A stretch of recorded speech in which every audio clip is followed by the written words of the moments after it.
Bonjour à tous et bienvenue dans ce nouveau numéro de Politique et Économie, cette semaine en compagnie de Jean-Loup Isambert. Bonjour monsieur. Bonjour Pierre, merci de votre invitation. Jean-Loup Isambert, pour ceux qui ne le connaissent pas, vous êtes journaliste d'investigation indépendant spécialisé dans la grande finance, l'économie et la politique. Votre dernier ouvrage, le voici, Les Destructeurs, US Imperium, la fin, un nouveau monde émerge. C'est publié chez Jean-Cyril Godefroy. Alors, Jean-Louis Zambert, on le constate, les États-Unis sont en train de perdre leur hégémonie sur le monde, ça les rend littéralement fous. Est-ce qu'on peut dresser un état des lieux de la situation économique actuelle des États-Unis? Oui, bien sûr. L'état des lieux, il est d'abord financier, économique. C'est un État qui est surendetté aujourd'hui, puisque depuis, entre le moment où j'ai écrit la première partie de mon enquête, qui se terminait, je crois, au mois de juillet 2023, les États-Unis avaient un endettement total, non pas de 31 000 milliards de dollars, mais de 100 000 milliards de dollars, parce que on ne prend souvent en référence dans les médias français que la dette de l'État, alors qu'en réalité, c'est la dette de l'État, mais s'y ajoute effectivement en plus la dette des ménages, la dette des entreprises et la dette des collectivités territoriales. À l'époque, on était donc au mois de juillet à environ 100 000 milliards de dollars d'endettement. On en est aujourd'hui, fin du mois de novembre, à près de 140 000 milliards d'endettement total. Alors, ça veut dire que c'est un endettement catastrophique. Alors, vous entendez certains économistes dire: oh, mais la dette, ce n'est pas un problème, n'importe comment, on peut toujours la renégocier et ça ne pose pas de préjudice au pays. Oui, alors effectivement, il y a de manière régulière des négociations entre le Parti républicain et le Parti démocrate pour arriver à renégocier le plafond de la dette.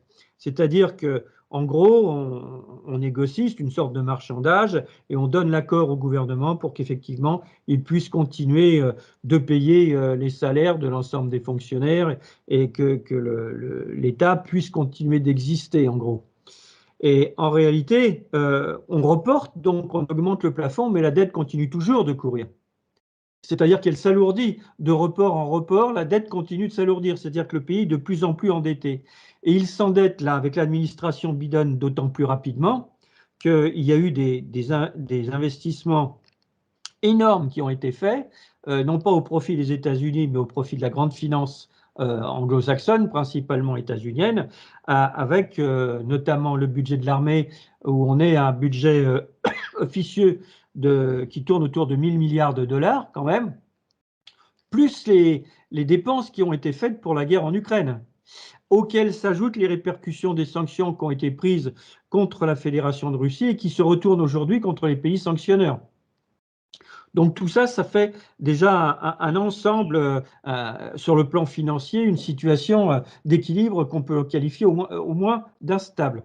Et puis sur les Ensuite, sur le plan des... finances américaines à l'international, vous précisez que dans son rapport de 2021, le FMI explique que les réserves de dollars ont baissé de 70% à 59% dans les banques centrales et que les transactions en dollars ont baissé également de 90% en 2015 à 46% en 2020. Tout à fait, ce Donc processus continue. dédollarisation totale. Tout à fait. Et c'est un processus qui continue aujourd'hui. Alors, ça a des répercussions sur le plan interne aux États-Unis, dont parlent très peu les médias, au moins en France. À savoir que, par exemple, vous n'avez pratiquement plus aux États-Unis de droits économiques, de droits sociaux et culturels.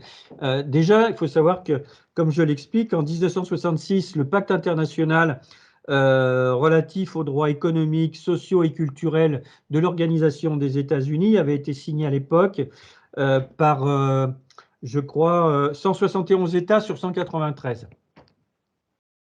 Et les États-Unis, aujourd'hui, n'ont toujours pas signé ce pacte. Alors évidemment, vous allez me dire, c'est un morceau de papier. C'est un morceau de papier, mais c'est un engagement de l'État à prendre les dispositions pour faire que la population disposent effectivement de droits économiques, sociaux et culturels.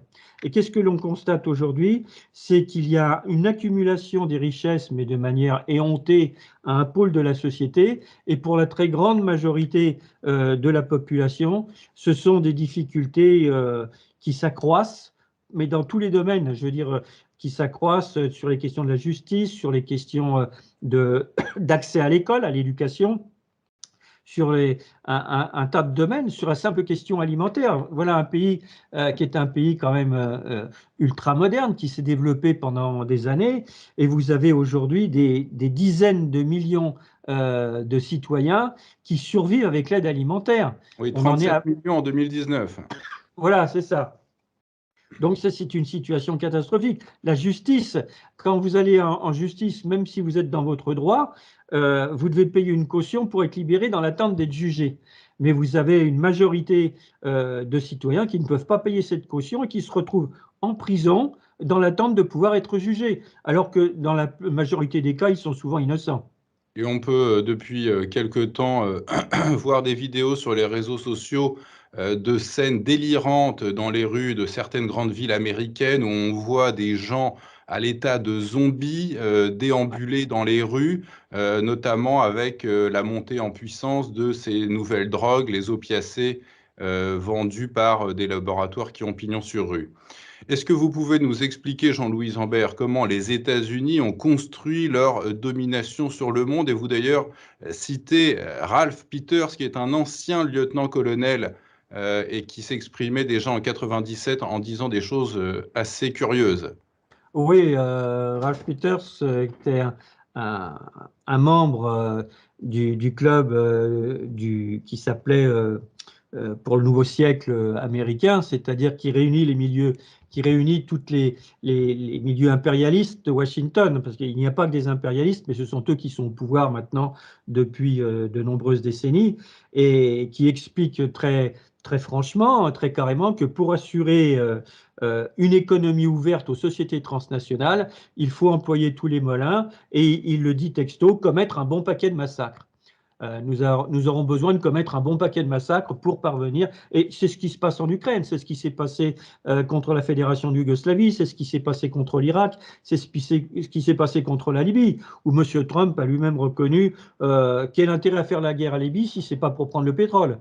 Je veux dire, donc, c'est, si vous voulez, cette même politique qui se continue au travers des partis démocrates et des partis républicains, au profit, bien évidemment, des grandes sociétés et de la transnationale. Alors, je dirais pas une tradition, mais c'est la volonté de la grande finance états-unienne d'asservir le monde.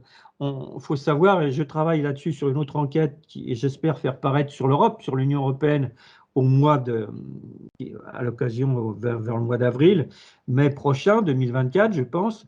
Et je veux dire, j'ai trouvé des choses mais incroyables sur les réunions qui se tenaient déjà dans les années 25-30 pour choisir un candidat qui puisse accéder au pouvoir en Allemagne afin de favoriser les intérêts de la grande finance états-unienne. Et vous avez là, qui participent à ces réunions, les représentants des principales banques et des sociétés financières d'investissement, et qui ont choisi avec leurs homologues allemands le personnage d'Adolf Hitler pour accéder au pouvoir en Allemagne. Et ce sont les mêmes, du reste, qui feront une intervention auprès du chancelier allemand pour proposer la candidature d'Hitler. Avec Donc, la même coopération du célèbre ministre des Finances allemand, Hjalmar Schacht, qui est tout à passé à fait. la postérité depuis. Vous parlez à ce titre de la méthode de domination des Américains, d'une véritable hypocrisie dans leur prise de pouvoir. Oui, parce que si vous voulez, le discours qui est tenu par les dirigeants des États-Unis, c'est nous voulons promouvoir la démocratie, nous agissons dans le cadre de la défense pour défendre les valeurs occidentales, mais en réalité, je veux dire, ça pardonnez-moi l'expression, mais c'est du pipeau. Mais c'est le vernis, On, ouais. oui, voilà, on voit bien du reste comment, au travers des différents conflits que les États-Unis ouvrent à travers le monde, que la démocratie est le dernier de leurs soucis et qu'en général, les régimes qu'ils mettent en place après avoir mené des guerres, après avoir détruit des pays entiers, le peu de démocratie qui pouvait exister dans ces pays a été rayé de la carte et ce sont des régimes, des dictatures pratiquement qui sont mises en place. Regardez dans quel état est la Libye aujourd'hui, regardez l'Irak, vous voyez tout ce qui se passe en Afrique, ce qui s'est passé en Amérique latine. Partout où ils peuvent essayer de placer des hommes. Alors évidemment, les gens qui sont au pouvoir à Washington, comme M. Biden, ils n'ont d'autre choix. Ils ont été sélectionnés par la grande finance et ils ont été sélectionnés parce qu'en arrivant à ce poste, ils sont là pour protéger les intérêts des grandes puissances d'argent qui n'ont que faire des nations, qui n'ont que faire des piopes et qui veulent transformer le monde en une grande marchandise où ils pourraient prendre en se partageant le marché, tantôt ici le pétrole, tantôt ici le titane, le cuivre, l'or, des richesses agroalimentaires, etc. À ce sujet, du reste, ce qui se passe en Ukraine est assez intéressant puisqu'on a vu que toute cette guerre qui a été menée, il y a vraiment un aspect qui est passé, je dirais pas complètement inaperçu, mais je dirais peu voyant dans les médias français, c'est tout ce qu'ont fait les dirigeants de sociétés transnationales pour s'approprier, pour transformer l'Ukraine en un marché. C'est-à-dire qu'ils ont fait privatiser complètement l'économie. Ils sont appropriés, je pense à Dupont de Nemours, Monsanto, Cargill, qui se sont appropriés plus de 50% des bonnes terres arables pour essayer de développer les OGM notamment. Et donc il y a tout un tas de de procédés, si vous voulez, qui sont restés les mêmes et qui sont affinés avec le temps. C'est ce que j'explique dans le livre. C'est-à-dire que ce qui était avant, ce qui relevait de rencontres entre états-majors de banques et industriels, c'est devenu aujourd'hui, ils ont délégué un peu, eux ne prennent plus que les grandes décisions, mais ils ont délégué à des hommes que l'on appelle les assassins économiques, qui agissent au sein de cabinets, cabinets conseils, cabinets d'avocats, etc. Le pouvoir de les renseigner sur les richesses qui existaient dans telle ou telle partie du monde, dans tel ou tel État, et y compris de créer des difficultés dans ces États de manière à pouvoir s'approprier ces richesses. Alors justement, vous l'expliquez très bien dans votre ouvrage, dès le début des années 70, l'État français a été littéralement infiltré par les milieux atlantistes pour, dites-vous, diviser et meurtrir l'Europe. Comment ce détournement s'est-il alors opéré? Si vous voulez, vous avez eu, à partir, avec le départ du général de Gaulle, avec l'arrivée de Georges Pompidou à l'Élysée et surtout de Valéry Giscard d'Estaing, vous avez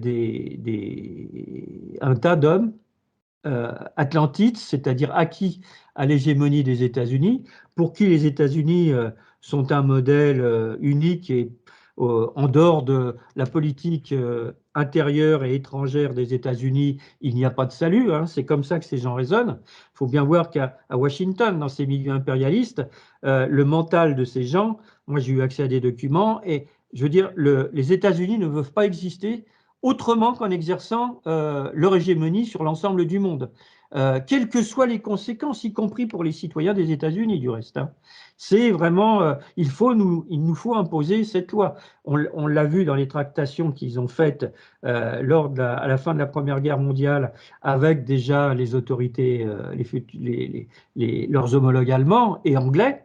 Et on le voit après, alors ça se passe en France de la même façon, où il va s'agir pour tous les clubs atlantistes sous forme d'associations, d'organisations. Alors vous en avez différentes. Hein. La French American Foundation s'est implantée en France suite à une intervention du reste du président Valéry Giscard d'Estaing dans un déjeuner ou un dîner à l'ambassade des États-Unis.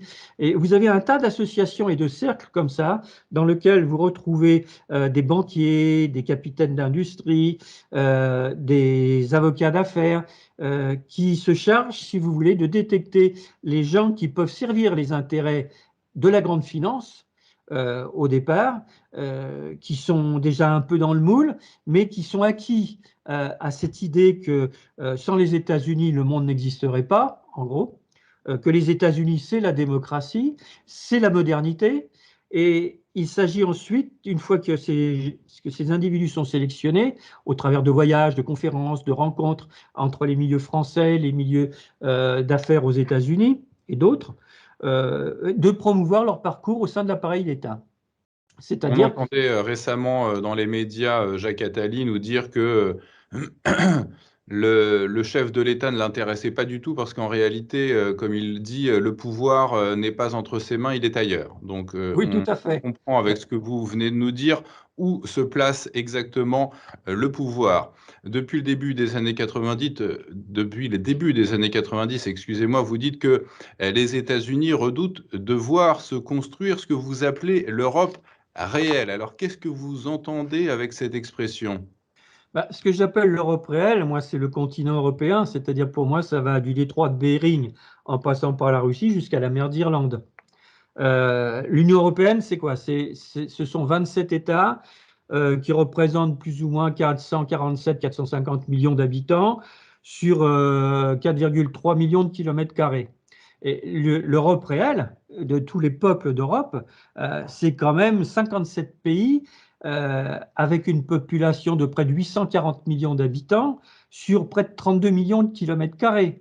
Donc ça, ce sont des chiffres, mais derrière ces chiffres, il y a la culture des peuples, il y a des nations qui se sont construites au travers de l'histoire, qui ont fait avancer le monde bien avant que les États-Unis ne commencent à exister, qui ont été un véritable creuset de civilisation avec des cultures très différentes. Quand vous allez de l'Irlande à Moscou, en passant par Helsinki ou la Grèce, vous avez une richesse incroyable de culture et vous avez une richesse de territoire. Richesse, ce n'est pas seulement le pétrole, le gaz, l'or, le titane, des minerais précieux. Ce sont aussi des peuples qui ont toute une culture, alors avec des chocs évidemment, comme l'histoire qui sont liées à l'histoire. Et les États-Unis ont très peur que cette Europe réelle, ce que j'appelle moi l'Europe réelle, se retrouve, c'est-à-dire se construise, qu'il y ait une véritable construction européenne, non pas dans une pyramide enfermée, dans une pyramide qui ressemble à une tour de Babel pour assurer l'hégémonie des États-Unis ou pour assurer l'hégémonie d'un autre État, mais qu'il y ait une Europe de la coopération entre les nations, une Europe de la coopération entre les peuples Ce que font pour les BRICS. avancer. Voilà, pour avancer sur des projets communs et dans le cadre de coopération mutuellement avantageuse. S'il y a bien la différence avec l'Union européenne, qui a été mise en place dès le départ, avant même, en pleine guerre, en pleine Seconde Guerre mondiale, par les États-Unis, avec la volonté de mettre l'Europe de l'Ouest et l'Europe centrale sous leur coupe pour arriver à déclencher une nouvelle guerre contre la Fédération de Russie aujourd'hui. Alors, vous dénoncez dans votre ouvrage la corruption de Kiev depuis la révolution de l'Euromaïdan en 2014, alors que les États-Unis et l'Union européenne parlent du gouvernement ukrainien comme étant une démocratie occidentale. Alors, quels sont les faits? Oui, alors je me suis arrêté sur cet aspect parce que justement, dans le discours des politiciens de l'Union européenne, je dis les politiciens parce que l'intérêt général n'est plus leur souci, on le sait bien. L'intérêt général des gens qui sont au pouvoir au sein de l'Union européenne, ce sont des intérêts très particuliers qui sont ceux des grandes banques et des grandes industries. Tous les faits le montrent. Si vous voulez, tout ce qui s'est développé au travers de cette Union européenne, ça a été sans arrêt, déjà, je ne vais pas m'étendre là-dessus, mais ça a été de supprimer, d'écarter la langue française des institutions pour imposer l'anglais. Vous remarquerez que dans l'Union européenne, vous avez encore aujourd'hui des documents qui ne sont émis qu'en anglais, alors que l'Angleterre ne fait plus partie, la Grande-Bretagne ne fait plus partie de l'Union européenne. Et si on garde l'anglais, s'ils ont décidé de garder l'anglais, parce que l'anglais, c'est la langue du business des États-Unis, c'est la langue des milieux anglo-saxons de la finance. C'est la seule chose qui fait qu'il faut continuer d'alimenter et de donner au peuple l'habitude de parler en anglais. Parce que quand on les habitue à une langue, au bout d'un moment, les normes de ce pays, d'où vient la langue, devient la norme de référence des populations. Mais est-ce que vous Donc, pouvez en revenir plus particulièrement aux actions du gouvernement kievien depuis 2014? voilà. Alors, j'y viens. Alors, justement, ça a été je me suis arrêté sur ce passage parce qu'on entend parler de Kiev comme une démocratie qui serait agressée par la Russie. Alors donc, on s'intéresse bien sûr quand il y a un phénomène pareil, on cherche à savoir quelle est la nature du pouvoir à Kiev.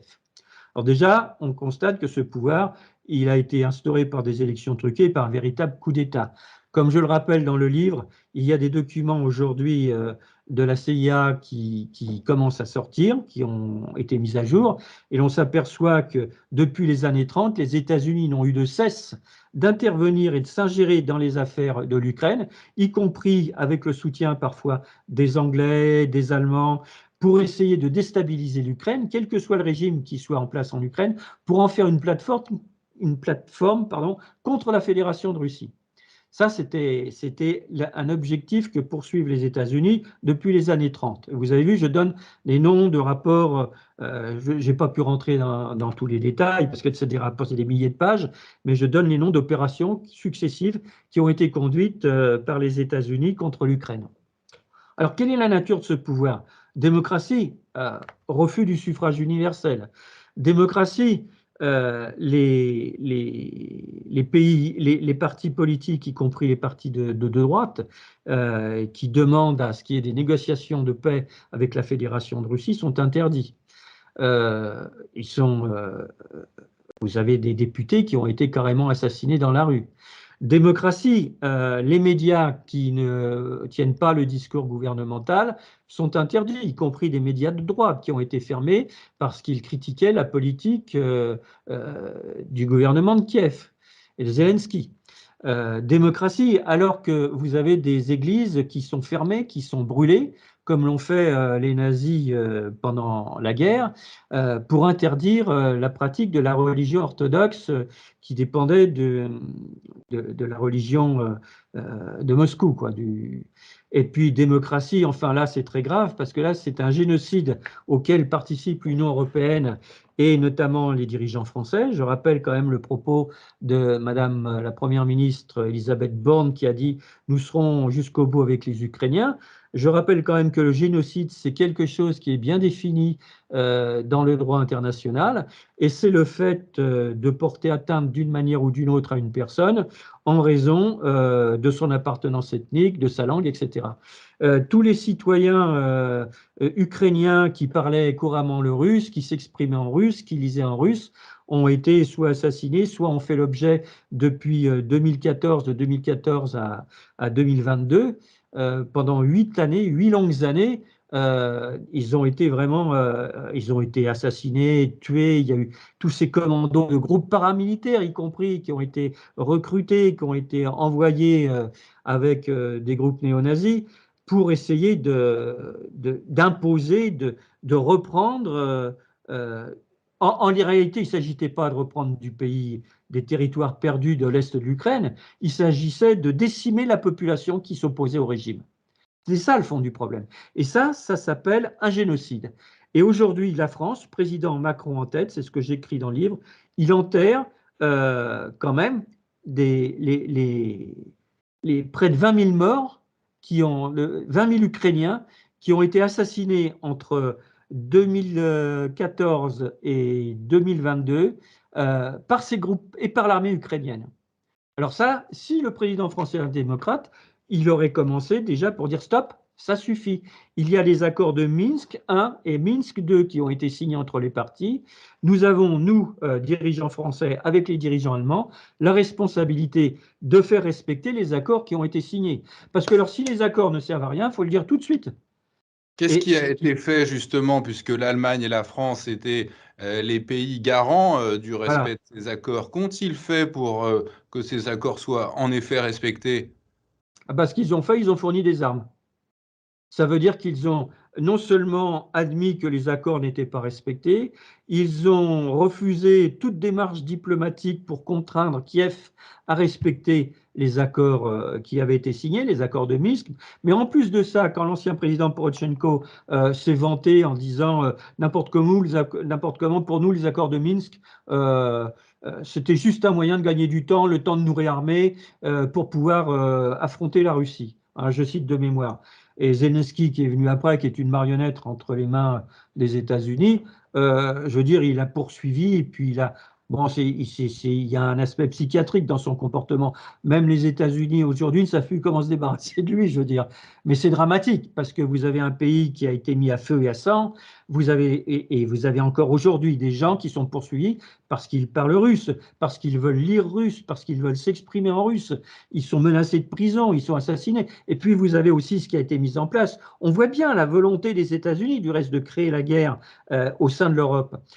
C'est de la mise en place de ce site internet Mirodvorets, qui a été d'abord hébergé dans les serveurs de l'OTAN, au quartier généraux de l'OTAN à Bruxelles.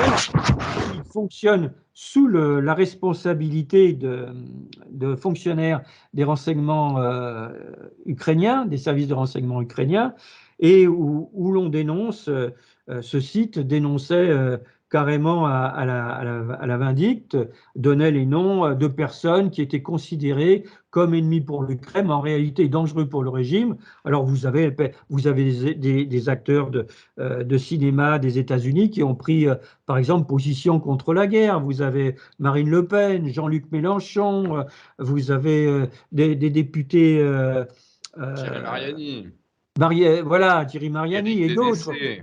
Voilà, des chanteurs, des journalistes du Monde, de l'AFP qui ont été listés. Et quand à chaque fois, évidemment, c'est une manière de désigner, sur ce site apparaissaient leurs noms, leurs prénoms, leurs adresses personnelles, leurs comptes en banque quand ils pouvaient les avoir, etc. Tout un tas d'éléments. Et vous avez des groupes, les groupes mercenaires et néo-nazis ultra, qui ont été envoyés et ils n'ont même pas été envoyés. Ils se sont servis de l'outil mis à leur disposition pour assassiner ces gens. Et à chaque fois qu'un député tombait, un journaliste était assassiné, il y a eu des cas, hein, plusieurs centaines, vous aviez sur le site qui apparaissait abattu, décédé, abattu, un peu comme pour dire, voyez, on les a eus, quoi. Hein. Alors On fait maintenant, ménage. voilà. Donc mais tout ça, si vous voulez, tout ce que l'on voit aujourd'hui avec l'Ukraine, pour les États-Unis, c'est évidemment pour les grandes sociétés transnationales un moyen de s'approprier les richesses de l'Ukraine, enfin ce qu'il en reste, hein, Oui, parce que industriel. vous dites, vous expliquez que les États-Unis se glorifient toujours d'aider l'Ukraine, mais en fait, c'est quoi la contrepartie de toutes ces aides? Alors justement, c'est ce que souligne quand je l'ai interviewé euh, John Perkins, qui était un ancien assassin économique, et il me dit il faut bien préciser, ces aides, ce ne sont pas des dons, ce sont des prêts. Parce que l'essentiel dans un conflit comme celui qui a été déclenché par les États-Unis, où que ce soit contre la République, l'ancienne République fédérative de Yougoslavie ou contre l'Ukraine, c'est de créer une dette de manière à ce que l'État, après, soit obligé de rembourser ses dettes. Et quand tout est détruit pratiquement et que l'État ne peut plus rembourser ses dettes, qu'est-ce qu'on fait? Ben, on lui dit, bon, bah, écoutez, en guise de remboursement, bon, je schématise, hein, vous allez privatiser tel secteur des télécommunications qui nous intéresse. On a ici une société transnationale qui peut se permettre de moderniser, de reprendre, de reconstruire et de moderniser ce que nous avons détruit. En gros, Oui, c'est c'est ce ça. que Hein. BlackRock a fait, oui. Ils ont déjà Voilà, signé des exactement. accords Et, pour et reconstruire l'Ukraine. tout à fait. Et en se répartissant évidemment les biens les plus juteux, les plus rentables de l'économie. Et vous Mais expliquez, derrière tout ça, excusez-moi, derrière tout ça, ce qui intéresse les États-Unis, ce qui intéresse la grande finance, c'est que les Européens soient divisés. Alors pour ça, ils ont l'Union européenne. Vous avez bien vu l'attitude de l'Union européenne par rapport à l'Ukraine, qui a emboîté le pas aux États-Unis. Et la grande finance, les Rockefeller et compagnie se frottent les mains parce que bien évidemment, pendant que les Européens sont divisés entre eux sur la question de l'Ukraine, ça permet aux transnationales eh bien, de continuer de travailler non seulement à pomper, à s'accaparer les biens de ce pays, mais aussi ça leur permet au prétexte de sécurité, en désignant toujours la Russie comme le méchant adversaire, de renforcer l'OTAN sur le territoire des pays baltes jusqu'à la Grèce. un détail très important dans votre ouvrage sur les motivations qui ont poussé la Russie à intervenir ce fameux février, au mois de février 2022, c'était les observateurs de l'OSCE qui constataient le nombre d'impacts qui tombaient sur le Donbass, bombardé par Kiev. Il y avait donc 80 impacts le 16 février, juste avant l'attaque, et le jour de l'attaque, il y en avait 2000. Oui, tout à fait. Alors ça, ce sont des faits qu'on n'a pas vu apparaître dans la presse française, mais je veux dire, chacun peut y avoir accès. Ce sont des faits qui sont recensés au sein du HCR, etc. Vous avez, là, il y a toutes les données. Alors, je sais qu'il y avait eu un article à un moment dans Libération. Et alors, pour essayer de justifier l'agression occidentale contre la Russie par Ukraine interposée, alors c'était de dire ah oui, mais sur les 18 000 morts de l'époque, il n'y a pas que des Ukrainiens de l'Est, c'était désigné comme ça, en gros, hein. Il y a aussi des forces militaires ukrainiennes. Alors déjà, le nombre de militaires ukrainiens qui sont décédés, il est minime dans ces attaques. Et en plus, je dirais presque que c'est normal qu'il y en ait qui soient morts, puisque ce sont eux qui étaient les agresseurs contre une population qui refusait un régime mis en place par les États-Unis. Il est là le fond du problème. Alors, vous expliquez aussi que dès le mois de mars 2022, la Russie avait négocié une paix avec les autorités de Kiev, négociation conclue par l'accord d'Istanbul. La guerre a continué parce que le Premier ministre britannique de l'époque, Johnson, avait menacé de suspendre l'aide occidentale si Kiev cessait la guerre. Donc ça, c'est extrêmement important, vous le précisez bien dans votre ouvrage.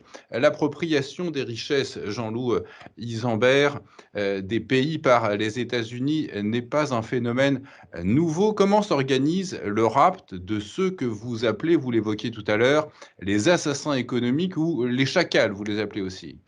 Oui, alors les assassins économiques, ce sont des gens, comme je le disais tout à l'heure, qui travaillent. Alors ils sont la plupart du temps en costume cravate, ou s'ils vont en Afrique ou dans des pays d'Asie, ils se fondent à la couleur locale. Ils font des forums sur le développement économique, sur évidemment les intérêts de travailler avec des sociétés transnationales aux États-Unis, mais ils sont aussi présents à l'intérieur de banques, à l'intérieur de cabinets conseils, de sociétés d'avocats, de sociétés comme McKinsey, et d'autres comme Pfizer. Sont des gens qui travaillent le marché, si j'ose dire, bien en amont. Ils vont repérer, je dirais, la climatologie d'un marché, c'est-à-dire voir ce que l'on peut faire et ce que les sociétés transnationales, ce que des sociétés transnationales peuvent tirer de tels marchés, de la pharmacie, de l'électricité, du nucléaire, etc. Et donc, ils sont envoyés, ils travaillent sur ces plans.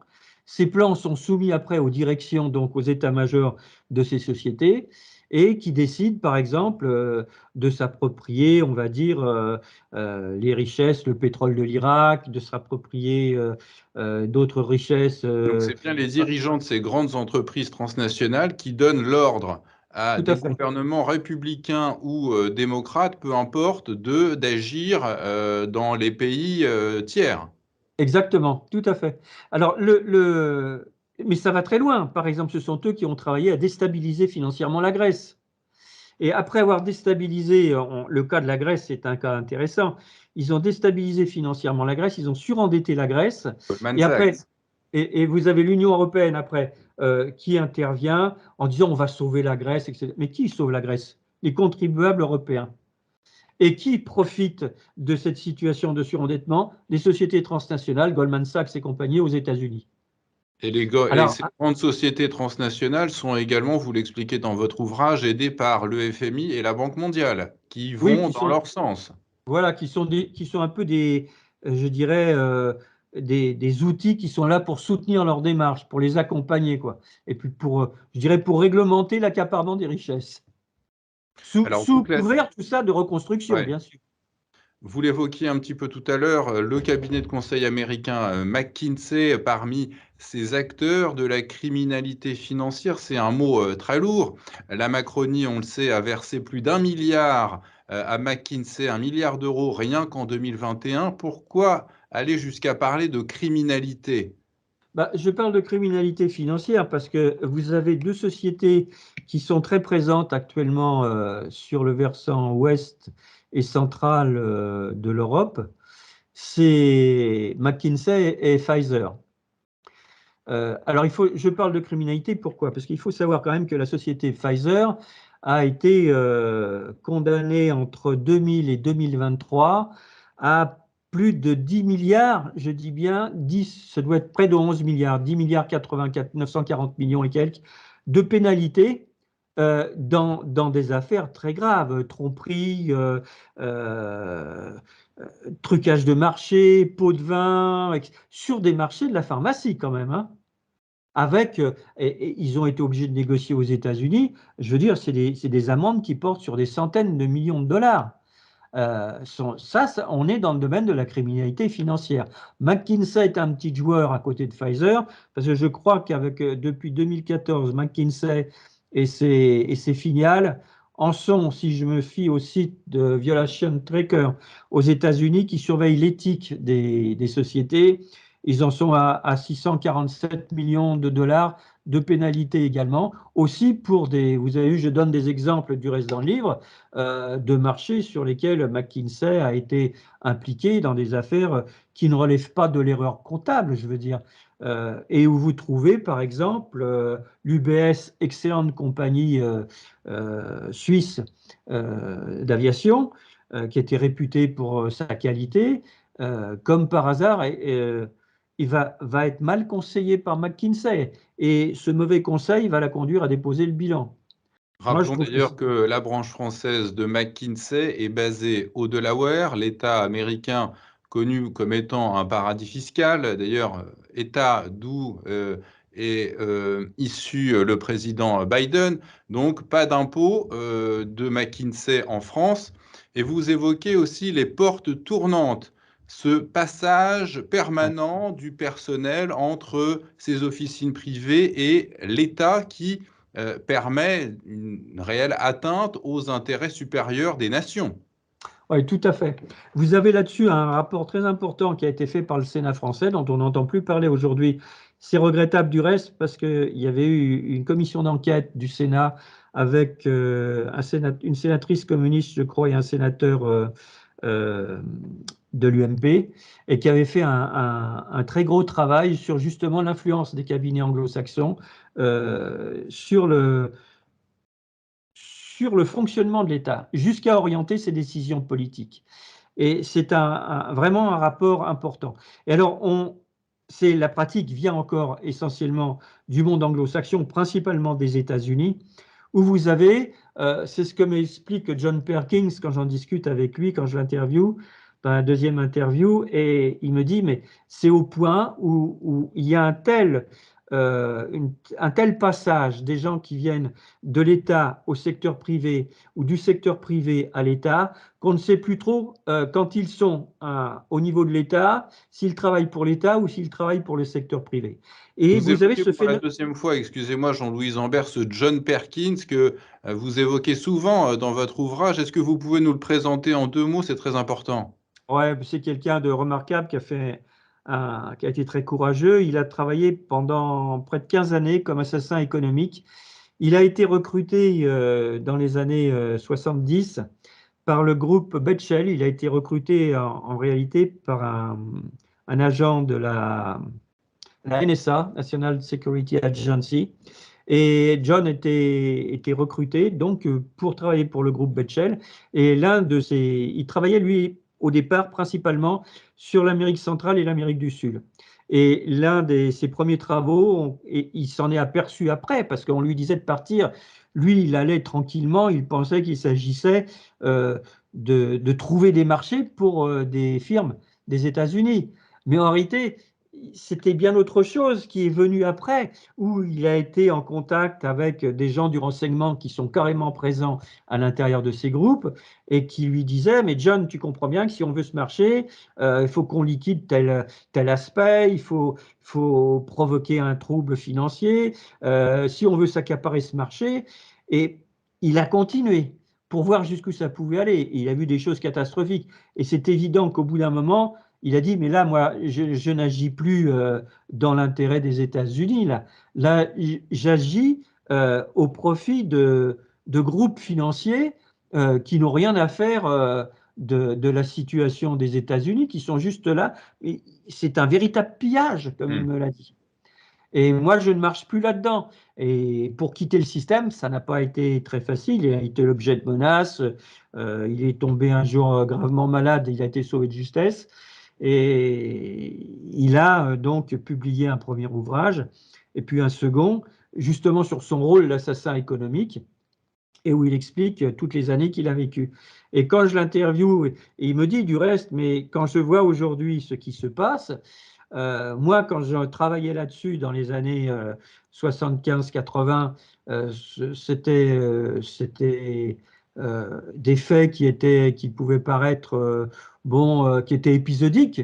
Corruption, pot de vin, sexe, chantage. Mais il dit aujourd'hui, c'est presque devenu la norme. Alors, Alors, ces réseaux atlantistes, vous l'expliquez très bien, ils ont permis l'émergence politique et médiatique d'un certain Emmanuel Macron. Alors, comment son ascension s'est-elle organisée au sein de ces milieux atlantistes? ce qui est intéressant avec ces milieux atlantistes, c'est que ce soit aux États-Unis ou en Europe, ils procèdent un peu partout de la même façon. C'est-à-dire que ça consiste à repérer d'abord la personne qui va pouvoir présenter un intérêt plus tard, à rentrer en contact avec elle. Donc on l'approche, puis on lui dit, mais pourquoi ne viendriez-vous pas présenter votre candidature, par exemple, à la French American Foundation? Ça serait intéressant pour vous de voir comment nous fonctionnons, et puis ça vous permettrait de rencontrer des hommes d'affaires aux États-Unis. Le président Macron est le président français qui a fait le plus de voyages aux États-Unis. Et donc, il va dans ces cercles. C'était pas un très bon élève, un élève très assidu, mais il fréquentait d'autres cercles. Et vous retrouvez partout, Institut Epson, etc., vous retrouvez partout des représentants des grandes banques, des gens qui fricotent plus ou moins avec les services de renseignement, principalement états-uniens.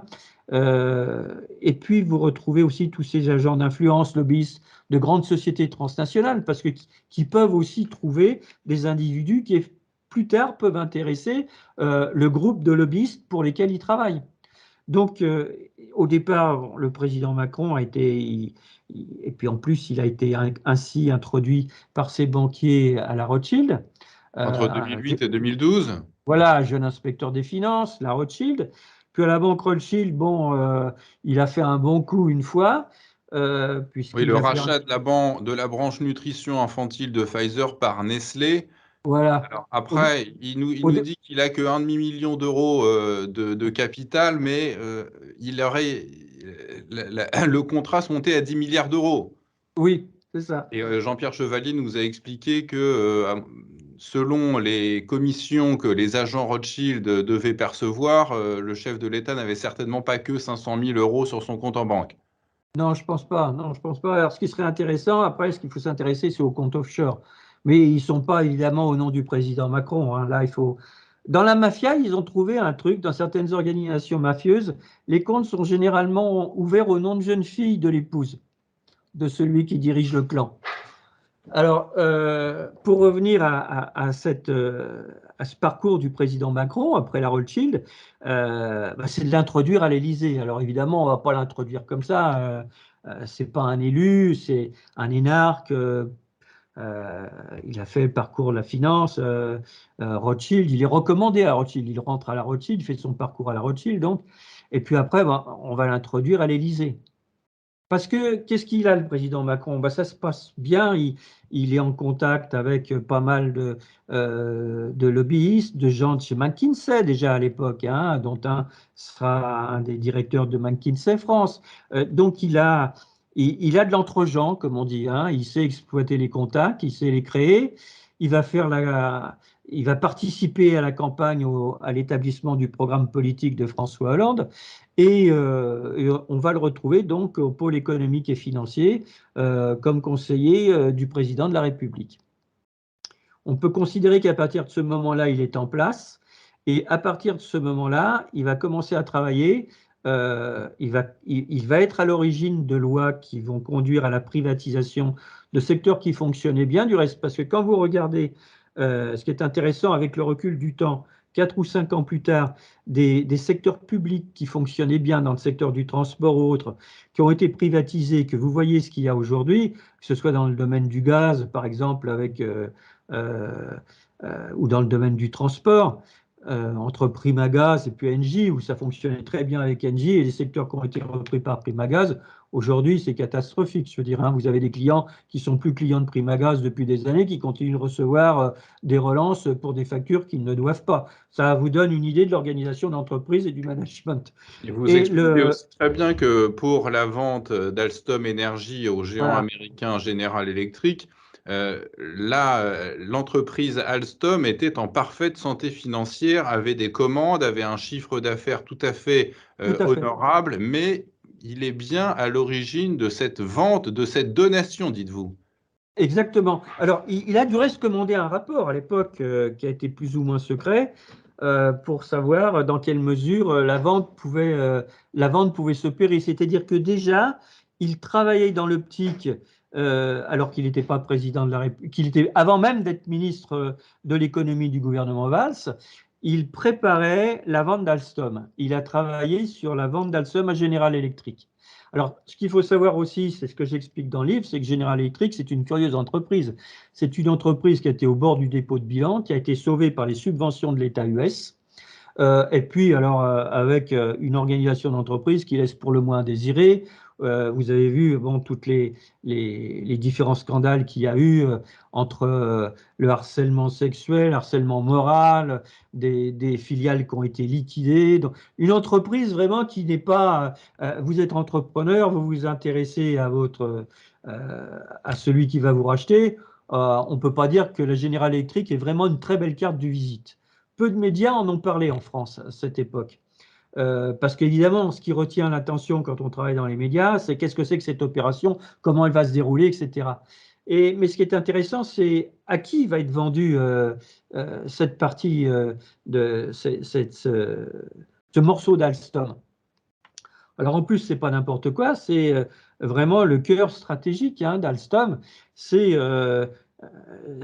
où on retrouve une entreprise qui est engagée sur des marchés internationaux dans des domaines stratégiques, dont celui de la défense. Donc, alors, je dis que le président Macron, vous avez vu, je l'explique dans le livre, parce que quand on est journaliste d'investigation, on a souvent le nez sur le guidon, comme on dit, on est pris par les faits, par l'actualité qui vient. Et puis quand on prend les choses avec du recul, qu'on commence à fouiller dans les archives, qu'on prend le temps de voir comment s'enchaînent les faits les uns derrière les autres. Quels sont les intervenants? Là, vous découvrez des choses. Par exemple, vous découvrez le président Macron qui déclare devant la commission d'enquête de l'Assemblée nationale que le gouvernement, alors qu'il est ministre de l'économie du gouvernement Valls, il vient de succéder à M. Arnaud Montebourg, et il dit le gouvernement, le gouvernement s'est retrouvé ficelé devant un projet qui était totalement bouclé et nous n'avions pas d'autre choix, en gros. Alors qu'il avait un autre choix, puisqu'il pouvait très bien, vous avez vu, j'explique pourquoi, il pouvait très bien s'opposer à l'époque à la vente d'Alstom à General Electric. Il ne l'a pas fait. Il n'est pas là pour défendre Alstom, il est là pour satisfaire les intérêts de General Electric, une transnationale de l'étranger, avec tout ce que ça comporte sur le plan, sur les conséquences sur l'activité française pour sa défense, l'énergie, etc. Parce qu'il y a un autre problème dont je n'ai pas parlé dans le livre avec cette affaire Alstom. Il faut savoir que les Russes, le ministère de l'économie russe avait proposé qu'Alstom soit partenaire avec la Russie sur la construction de la ligne à très grande vitesse qui est en train d'être construite entre Moscou et Pékin et qui doit relier Moscou à Pékin en 48 heures. C'était un marché fabuleux pour Alstom, c'était intéressant non seulement financièrement, c'était intéressant en termes d'emploi et dans la durée aussi. Et quand les Russes ont vu qu'il y avait la volonté du pouvoir politique français d'abandonner Alstom à General Electric, ils ont dit stop. Nous ne faisons pas travailler des entreprises sur un secteur stratégique comme celui d'une liaison entre Moscou et Pékin, une entreprise qui est liée aux intérêts des États-Unis, qui plus est une entreprise qui, de notre point de vue, n'est pas fiable. Pas fiable parce J'aimerais que vous General poser, Electric, Jean-Louis Zambert, encore deux questions parce qu'on arrive bientôt à la fin de cet entretien. D'abord sur les faillites des banques, vous les citez, SVB, Signature Bank, Silvergate Bank, First Republic. Vous redoutez une crise financière d'une ampleur inédite et vous dites à côté 2008, ça sera de la rigolade. Alors ouais. comment on pourrait inciter, aider nos téléspectateurs à se prémunir de ce choc que vous redoutez et que beaucoup Ah, d'autres redoutent d'ailleurs? vous savez, c'est une excellente question, mais qui demande un développement. Je dirais qu'il y a la seule solution politique qui existe, et votre question est intéressante parce que elle touche le citoyen, elle concerne chaque citoyen, et en même temps, elle pose la question du contrôle des richesses du pays. C'est-à-dire que pour se préserver, de mon avis, il faut dans un premier temps la nationalisation totale du secteur bancaire et financier, sauf les sociétés de banque coopératives dont les dirigeants devraient être incités à appliquer les critères de gestion des sociétés coopératives et en faire des entreprises qui soient démocratiques, c'est-à-dire que ce sont les sociétaires propriétaires du capital qui contrôlent l'utilisation des fonds.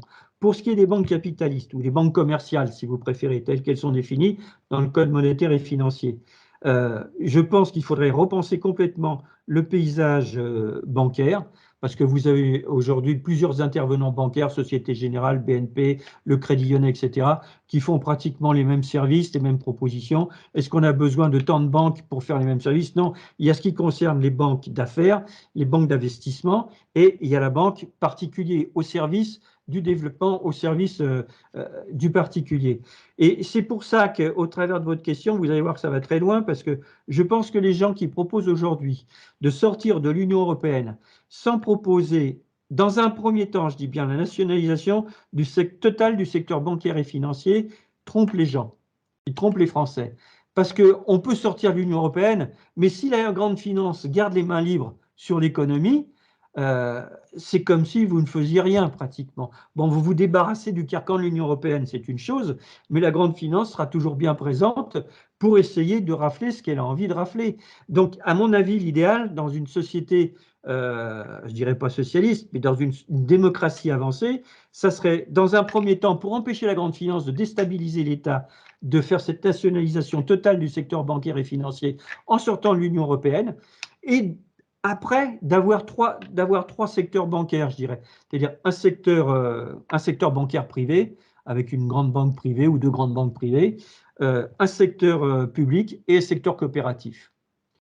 Et parce que, bon, il faut qu'il y ait ça sera intéressant pour les Français. C'est un peu ce qui existe, bon, avec la domination de la finance, mais c'est un peu ce qui existe au Canada, où vous avez banque privée, banque coopérative et banque nationale, si vous voulez. Donc, c'est ça qui est intéressant, parce que si vous sortez de l'Union européenne et que vous ne faites pas cette nationalisation du secteur bancaire et financier, la grande finance va tout faire pour empêcher, pour entraver le développement économique du pays. Ça, c'est l'histoire le montre. Partout où ça a été fait, elle a agi comme ça. Et partout où elle continue d'agir aujourd'hui, que ce soit au Venezuela, que ce soit contre la Russie, même contre l'Europe, regardez les amendes incroyables qui ont été infligées à des banques françaises aux États-Unis parce qu'elles ont eu le malheur de commercer avec des pays que leur interdisent que prétendent leur interdire le gouvernement des États-Unis. Et c'est ces gens-là qui viennent faire parler de l'économie de marché, de la libre concurrence, etc., quand ils sont les premiers à mettre partout des protections, mais des protections pour protéger leurs propres intérêts. Dernière question, Jean-Louis Zambert. Vous dites qu'après la guerre en Ukraine, les Américains, les États-Unis préparent une confrontation avec la Chine. Alors, où voyez-vous les prémices d'un tel conflit? Bah, on le voit de deux manières au point de vue économique et financier, avec les barrages qui sont faits sur la diffusion de produits commerciaux qui viennent de Chine. Je pense à Huawei, par exemple, qui, au nom de la sécurité nationale, a été interdit à la vente sur le territoire des États-Unis. En réalité, ce que ne supportent pas les États-Unis, c'est d'avoir un matériel concurrent qui soit plus performant. Ils ont fait la même chose avec Toyota. Très curieusement, Toyota est devenu en 2023, 2022 ou 2023 la marque qui a vendu le plus d'automobiles aux États-Unis devant General Motors. Et au même moment, comme par hasard, Toyota a fait l'objet d'une campagne de presse incroyable dans les médias contre Toyota, je veux dire. Hein. C'était vraiment. Et vous avez, avec la Chine, c'est pareil. Et puis, vous avez aussi les manœuvres. Alors, manœuvres militaires avec. Surtout du côté de la mer de Chine, avec les tentatives de faire pression sur Taïwan. Mais tout ça, c'est voué à l'échec. Ça peut marcher un moment, mais de plus en plus, regardez, même dans le cas de l'Ukraine, de plus en plus de dirigeants européens sont en train de s'apercevoir qu'ils ont été menés en bateau. Et ils disent, mais on s'est aligné sur les États-Unis, puis au bout, quoi? Au bout, on a laissé détruire un de nos pays, s'est opposé entre nous, et qu'est-ce qu'on va devenir là-dedans? Et il commence, alors c'est lent parce que la prise de conscience est lente, bien sûr, parce qu'il y a un flot de propagande politico-médiatique depuis les États-Unis et les centres de communication de l'Union européenne, qui est très important. Hein, on le voit bien, ils envoient des communiqués tous les jours pratiquement à une multitude de médias en espérant qu'ils reprennent leur discours. Mais c'est un discours qui prend de moins en moins avec la réalité parce qu'ils ne savent plus comment s'en sortir de l'Ukraine. Parce que là, c'est une défaite de l'OTAN et c'est une défaite des États-Unis sur le sol européen. Et ce que je souhaite, moi, c'est que les peuples européens se retrouvent. Mais ce n'est pas possible dans le cadre de l'Union européenne. Il y a des choses aujourd'hui. À long terme, un dérapage de ce conflit sino-américain, parce que là, vous évoquez la confrontation économique avec Toyota, avec Huawei. Est-ce qu'on peut imaginer une confrontation qui déraperait sur le militaire entre les deux puissances? C'est pas souhaitable. C'est pas souhaitable parce qu'aujourd'hui, ce Est-ce qui que c'est domine imaginable? le rapport de force, c'est imaginable tenant compte du fait que les milieux impérialistes de Washington, vous avez des fous là-dedans. Hein. C'est-à-dire des gens, le docteur Folamour, hein, sont des gens qui n'imaginent pas le monde en dehors du dollar et de la bannière étoilée qui flotte sur toutes les capitales. Ce sont vraiment des malades. Hein. Mais vous avez, heureusement, ce n'est pas la majorité, mais vous avez quand même vous avez au niveau du militaire, au niveau du renseignement même, on voit bien, il y a des agents de la CIA qui n'acceptent plus aujourd'hui, qui quittent l'agence même parce qu'ils ne veulent plus travailler pour la grande finance, pour des intérêts privés. Autant ils sont prêts à s'engager pour la défense de leur pays, sur leurs frontières, sur les intérêts de leur pays, autant ils ne marchent de moins en moins. On l'a vu, il y a eu le cas de Philippe Hadji il y a des années, mais il y en a d'autres depuis. Où il refuse, si vous voulez, d'être l'agence non plus des États-Unis, mais de Rockefeller. Donc ça, c'est... Et ce qu'il faut bien voir, c'est que le rapport de force est en train, tout doucement, progressivement, avec un tas d'aléas, mais ça c'est normal, c'est la vie, de changer. Et aujourd'hui, le pays qui est isolé, ce n'est pas la Fédération de Russie. Les pays qui sont isolés, ce sont les États-Unis, et de plus en plus avec les pays de l'Union européenne qui se sont alignés sur les États-Unis.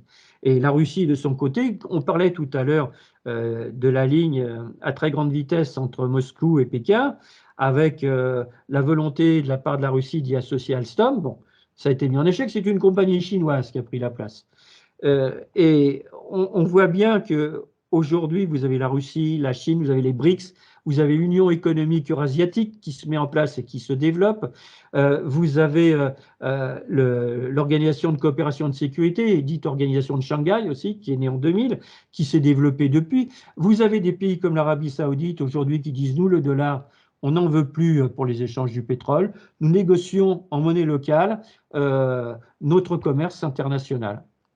Alors évidemment, ça ne plaît pas aux États-Unis, mais vous savez, à travers même les régimes qu'on peut voir, nous, les plus rétrogrades, etc., il y a des choses qui bougent parce que les peuples sont en train de s'apercevoir que l'intérêt des États-Unis, c'est d'abord l'intérêt des États-Unis. Ce n'est pas du tout ce que l'on aura vanté pendant des décennies en disant, mais si vous êtes avec nous, comme le disait George Bush, vous êtes avec nous, vous êtes contre nous, ben aujourd'hui, de plus en plus de peuples sont contre eux, contre les États-Unis, parce qu'ils s'aperçoivent qu'être avec eux, c'est être contre leur propre pays, quoi. Donc ça, Et on le voit bien. Vous avez vu, je voulais terminer le livre sur une fin optimiste, mais je ne sais pas si vous avez eu le temps de tout lire, mais Si, c'est formidable ce qui est en train de se passer. Je veux dire, entre ces pays, vous avez des pays avec des systèmes sociaux et politiques, et des cultures même, complètement différentes, la Russie, la Chine, l'Iran, mais qui dressent, ce qui est positif, c'est que ces pays, entre eux, font des coopérations mutuellement avantageuses pour leur pas de peuple. principe d'ingérence. Voilà. Et ça, c'est le premier principe à faire respecter. Et c'est vous dire qu'on a dû travailler en France, parce que déjà, il faudrait sortir de l'Union européenne, et après, il faudrait remettre la grande finance à sa place en disant, s'il vous plaît, messieurs, faire des affaires, d'accord, mais les affaires, elles vont profiter d'abord aux Français et à ceux avec qui nous allons travailler. Retour à la réelle politique. Merci d'avoir été Exactement. avec nous, Jean-Louis Zambert. Je rappelle le titre de votre ouvrage, Les Destructeurs, US Imperium, la fin, un nouveau monde émerge. C'est publié aux éditions Jean-Cyril Godefroy.